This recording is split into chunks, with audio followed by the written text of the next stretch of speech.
Hello friends, PW किचनमध्ये तुमचं स्वागत आहे। आज आपण बघणार आहोत नारळी पौर्णिमा स्पेशल ओला नारळाची खरवस, म्हणजे आपण त्याला बोलू शकतो कोकोनट मिल्क केकही आपण बोलू शकतो। तर मी दोन नारळ घेतले आहे, ते फोडून घ्यायचे आहे आणि त्याची काळी पाट आपल्यालाही काढून घ्यायची आहे। त्यानंतर एका बाउलमध्ये पाणी घेऊन आपल्याला जे नारळाचा जो व्हाईट पार्ट आहे तो आपल्याला पाण्यामध्ये स्वच्छ धुवून घ्यायचा आहे, जेणेकरून नारळाच्या आतल्या पाण्याचा जो कुबट वास असतो तो निघून जातो आणि आपल्याला जे पदार्थ आपल्याला जो बनवायचा आहे त्याला एक छान असा फ्लेवर येतो। तर हे बघा, मी असं व्यवस्थित छान प्रकारे धुवून घेतलेलं आहे। त्यानंतर हे धुवून घेतलेले ओले नारळ आपल्याला चाळून घ्यायचे आहे आणि त्यानंतर अशी बारीक तुकडे आपल्याला याचे करून घ्यायचे आहे। आता हे बारीक तुकडे करून घेतलेले आहेत ते आपण एका मिक्सी जारमध्ये घेणार आहोत आणि याची आपल्याला एक छान अशी पेस्ट बनवायची आहे। मी हाफ कप याच्यात पाणी वापरले आहे। पहिले पाणी न घालता आपल्याला हे ओला नारळ मिक्स करून घ्यायचं आहे। आता बघा, अशा प्रकारे छान अशी स्मूथ पेस्ट केली आहे। त्यानंतर एक रुमाल घेतलेला आहे मी व्हाईट, जो स्वच्छ आहे। त्यात आपल्याला ही पेस्ट टाकून आपल्याला याचं दूध काढून घ्यायचं आहे। तुम्ही बघू शकता, अशा प्रकारे आपल्याला याचं दूध काढून घ्यायचं आहे।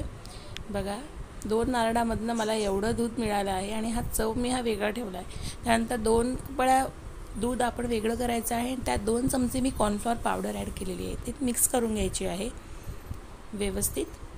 त्यानंतर आपल्याला नेक्स्ट स्टेप म्हणजे तपेले गरम करायचे। त्यात आपल्याला बाकीचे जे नारळाचे दूध आहे ते गरम करायचे आहे। एक उकळी येईपर्यंत आपल्याला हे गरम करायचं आहे।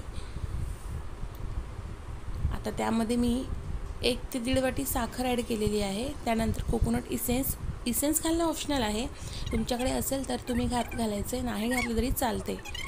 असाही कोकोनटला एक फ्रेश फ्लेवर येतच असतो। तर बघा, हे आता मिक्स केलेलं आहे। त्यानंतर आता नारळाचं जे दूध आहे त्याला एक उकळ आलेली आहे। आता फ्लेम कमी करून आपण त्याच्यामध्ये कॉर्नफ्लॉवर टाकून घेतलेलं जे दूध आहे ते टाकणार आहे आणि सारखं 2 ते 3 मिनटं चालवून घेणार आहे। अगदी ही पेस्ट जी आहे तिला एक ट्रान्सपरंट असं एक थिकनेस येते, तोपर्यंत आपल्याला याला उकड काढून घ्यायची आहे। आणि आता एका काचेच्या भांड्याला किंवा स्टीलच्या, तुमच्याकडे जेही असेल, जेही शेपचं असेल त्या शेपच्या भांड्याला तुम्ही गाईच्या तुपाने ग्रीस करायचं आहे आणि त्यात ही पेस्ट आपल्याला ॲड करायची। यात मी एक थोडा ॲडिशनल म्हणून मी एक फूड कलर ॲड केला आहे, तुम्ही नाही घातला तरी चालतो। आणि 2 तास याला फ्रीजमध्ये सेट करायला ठेवायचं आहे। तयार आहे आपला मिल्क केक। नक्की करून बघा, अगदी 2 ते 3 वस्तूंपासून बनणारा आहे आणि खायला अगदी चविष्ट। नक्की करून बघा आणि माझ्या चॅनलवर नवीन असाल तर चॅनलला लाईक करा, कमेंट करा, शेअर करा, सबस्क्राईब करायला विसरू नका। लवकरच भेटूया दुसऱ्या रेसिपीत।